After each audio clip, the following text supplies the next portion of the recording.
ஒரு அடர்ந்த காட்டில் ஒரு குட்டி ஆமை இருந்தான். அவன் பேர் ராக்கி. அவன் ரொம்ப அமைதியானவன். யாருக்கும் தொந்தரவு செய்யாத நல்ல மனசு. சில பேர் சத்தமில்லாம வாழ்றாங்க. ஆனா அவர்களோட வலி சத்தமா இருக்கும் ராக்கி மற்ற விலங்குகளோட சேர்ந்து விளையாடணும்னு ஆசைப்பட்டான். நண்பர்களா இருக்கணும்னு கனவு கண்டான். எனக்கும் நண்பர்கள் வேணும். ராக்கி மெதுவா போய் நின்னான். முயல் சிரிச்சது. டேய் ராக்கி, நீ வர்றதுக்குள்ள நாங்க போயிடுவோண்டா. நரி சொன்னது. உனக்கு இந்த காட்டுல இடமே இல்ல.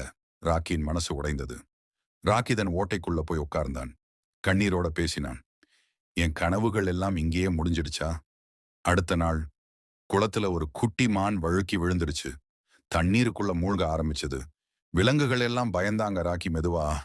ஆனா உறுதியோட தண்ணீருக்குள்ள இறங்கி தன் முதுகை படிக்கட்டா மாதிரி வைத்து குட்டி மானை மேலே ஏற விட்டான். மெதுவானவன் கூட தைரியசாலி ஆகலாம்.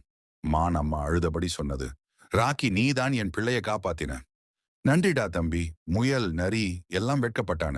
அந்த நாள் முதல் ராக்கி தனிமை இல்லை. அவன் எல்லாருக்கும் நண்பனானான். அமைதியாய் இருப்பது பலவீனம் இல்லை, அது ஒரு பெரிய சக்தி என புரிந்து கொண்டனர் அவன் நண்பர்கள்.